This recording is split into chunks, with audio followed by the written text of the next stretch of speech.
4 amazing fact about India जो कि हर एक भारतीय को जरूर पता होने चाहिए। नंबर 4, कुंग-फू के जनक एक भारतीय ही थे जो कि 500 ईस्वी के आसपास भारत से चीन गए थे। नंबर 3, दुनिया का सबसे बड़ा मेला भारत में ही लगता है जो कि हर 12 साल में एक बार लगता है और इस मेले में इतने लोग जमा हो जाते हैं कि इसको स्पेस से भी देखा जा सकता है। नंबर 2, भारत पूरी दुनिया में सबसे बड़ा फिल्म निर्माता है, मतलब सबसे ज्यादा फिल्में अपने भारत देश में ही बनती है। नंबर 1, पूरी दुनिया में सबसे ज्यादा शाकाहारी लोग भारत में ही रहते हैं।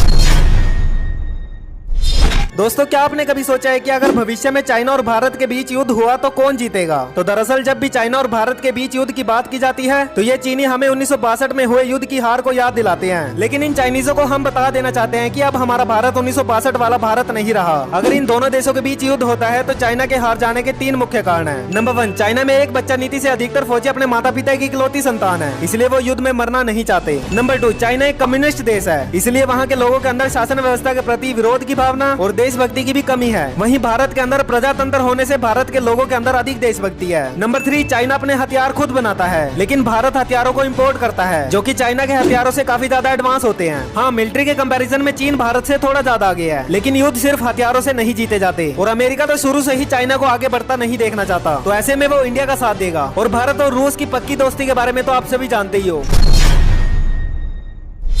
दोस्तों, आखिर अब तक का भारत का सबसे अमीर आदमी कौन है? जब भी हम भारत के सबसे अमीर व्यक्तियों की बात करते हैं तो हमारे दिमाग में सबसे पहले टाटा, बिरला और अंबानी जैसे उद्योगपतियों का नाम आता है। लेकिन दोस्तों, आपको जानकर हैरानी होगी कि हैदराबाद पर शासन करने वाले मीर उस्मान अली खान निजाम अब तक के भारत के सबसे अमीर आदमी थे, जिन्होंने 37 सालों तक हैदराबाद पर शासन किया था। इनकी कुल संपत्ति $230 बिलियन है, जो कि दुनिया के सबसे अमीर आदमी इलोन मस्क की संपत्ति के करीब है। इनका अपना खुद का हैदराबाद स्टेट बैंक था जो आज भारतीय स्टेट बैंक में बदल चुका है। इन्होंने ब्रिटिश राजकुमारी एलिजाबेथ को उनकी शादी में हीरे के बहुत सारे गहने गिफ्ट में दिए थे। कहा जाता है कि इन्होंने बिजली, सड़क, रेलवे और हवाई मार्ग भी बनाकर दिए थे और बहुत सारे विश्वविद्यालयों में भी काफी सारा दान दिया। आप जानकर हैरान रह जाओगे कि एक बार इन्होंने 9 मिलियन पाउंड के नोट अपने तहखाने में रखे थे, जिन्हें चूहों ने कुतर कर खराब कर दिया था। वैसे दोस्तों, वर्तमान में भारत का सबसे अमीर आदमी कौन है? अगर आपको पता है तो जाते जाते कमेंट में जरूर बताइएगा।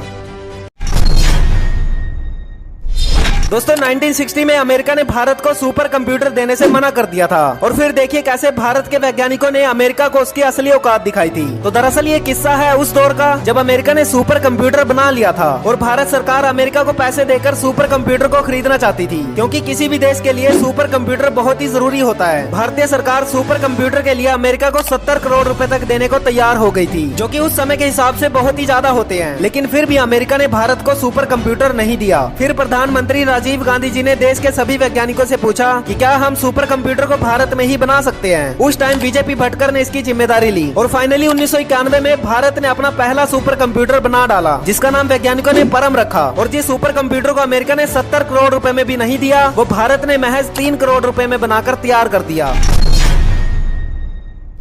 दोस्तों, भारत की 3 सबसे खतरनाक कमांडो फोर्स जिनका नाम सुनते ही दुश्मन थर-थर कांपने लगते हैं। नंबर 3, एनएसजी और एसपीजी कमांडो। आपको बता दें कि ये फोर्स अपने काम को करने में बिल्कुल भी नहीं हिचकिचाती, फिर चाहे वो दुश्मन को ढूंढ कर निकालना हो या फिर देश में घुसे आतंकवादियों को मारना हो। इन कमांडोज को प्रधानमंत्री और कई वीआईपी लोगों की सुरक्षा के लिए तैनात किया जाता है और इन्हें हमला करने के लिए किसी के भी ऑर्डर की जरूरत नहीं होती। Number 2, para commando. आपकी जानकारी के लिए आपको बता दें कि इनकी ट्रेनिंग इतनी खतरनाक होती है कि 90% जवान तो ट्रेनिंग को बीच में ही छोड़कर चले जाते हैं। पैरा कमांडो को विशेष तौर से किसी भी सीक्रेट मिशन या फिर दुश्मन के घर में घुसकर मारने के लिए तैयार किया जाता है। Number 1, Marcos commando. ये केवल भारत के ही नहीं बल्कि दुनिया के सबसे खतरनाक कमांडो फोर्स में से एक है। इनको फिजिकली और मेंटली तौर पर हरा पाना लगभग नामुमकिन है। देश के ये कमांडो जमीन, हवा, पानी कहीं पर भी दुश्मन की धज्जियां उड़ा सकते हैं।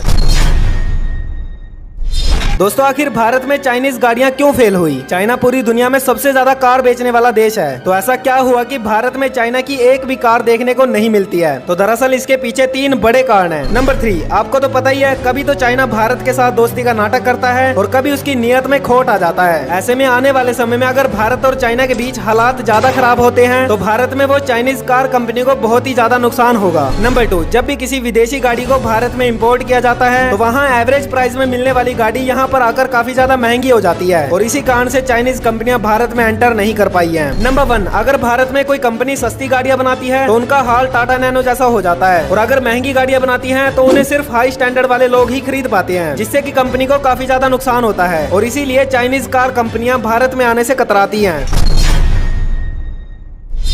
दोस्तों आज तक आपने ईंट, पत्थर, सीमेंट और तारकोल से बनी सड़कें तो जरूर देखी होंगी, लेकिन अब आपको भारत में स्टील से बनी सड़कें भी देखने को मिलेंगी। तो दरअसल गुजरात के हजीरा पोर्ट के पास एक सड़क बनाई गई है जो कि स्टील प्लांट से निकलने वाले कचरे से बनी है। 6 लेन वाली 1 किलोमीटर लंबी इस सड़क की थिकनेस आम सड़कों से 30% कम है। अन्य सड़कों के मुकाबले स्टील से बनी ये रोड काफी ज्यादा मजबूत भी है और इसे बनाने में भी 30% कम खर्च आता है। आपको बता दें कि हजीरा पोर्ट के पास वाली ये सड़क बड़े बड़े ट्रक्स और भारी व्हीकल्स की वजह से बार बार बनने पर भी कुछ दिनों बाद टूट जाया करती थी, लेकिन अब स्टील के कचरे से बनी ये सड़क इतनी मजबूत है कि इस पर हर दिन 18 से 30 टन वजन लेकर 1000 से भी ज्यादा ट्रक्स गुजर जाते हैं। हमारे देश के वैज्ञानिक और रिसर्चर ने ये स्टील के कचरे से सड़क बनाने का कदम इसलिए उठाया है क्योंकि दुनिया भर में स्टील प्लांट्स का कचरा बढ़ता जा रहा है और आने वाले समय में ये हमारे नेचर को काफी नुकसान देगा। दोस्तों अगर आप भी अपने भारत देश की सफलता से खुश हैं तो वीडियो को लाइक करके।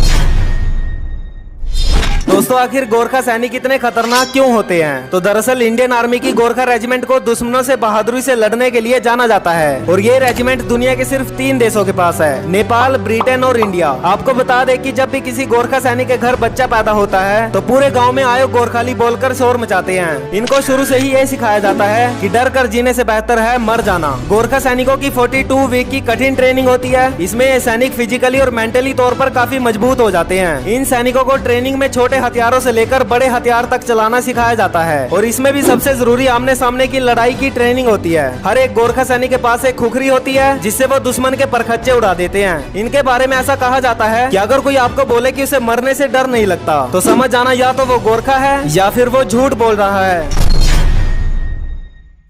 दोस्तों देखिए कैसे आज से करीब 2 साल पहले चीन ने भारत पर केवल 5 दिनों के अंदर 40,000 से भी ज्यादा साइबर अटैक किए थे, लेकिन फिर भी चीन अपने मकसद में कामयाब नहीं हो पाया था। तो दरअसल गलवान घाटी में चीन और भारत की सेनाओं के बीच हुए हिंसक संघर्ष के बाद दोनों देशों के संबंध काफी तनावपूर्ण हो गए थे। तो चीन की तरफ से खतरा सिर्फ सीमा पर ही नहीं बना हुआ था, बल्कि चीन साइबर हमले करके भी भारत को नुकसान पहुँचाना चाहता था। चीन के बहुत सारे हैकर्स ने मिलकर केवल 4 से 5 दिनों के अंदर भारत पर लगभग 40,300 साइबर अटैक किए। ये हमले इंडिया की सरकारी वेबसाइटों के अलावा आम जनता से जुड़ी सेवाओं पर भी किए जा रहे थे एंड ज्यादातर हमले चीन के चेंगदू इलाके से किए गए। महाराष्ट्र के साइबर अधिकारियों के मुताबिक इन हैकर्स के पास करीब 20 लाख भारतीय ईमेल आईडी होने का संदेह है। ये चाइनीज हैकर ईमेल या संदेश भेजकर सीक्रेट पासवर्ड या पासकोड हासिल करना चाहते थे, लेकिन भारतीय साइबर एजेंसियों ने सफलता से इनको कंट्रोल कर लिया और ये 4 फुट के चीनी भारत का बाल भी बांका नहीं कर पाए। दोस्तों अपनी भारतीय साइबर एजेंसियों के लिए वीडियो को लाइक करके।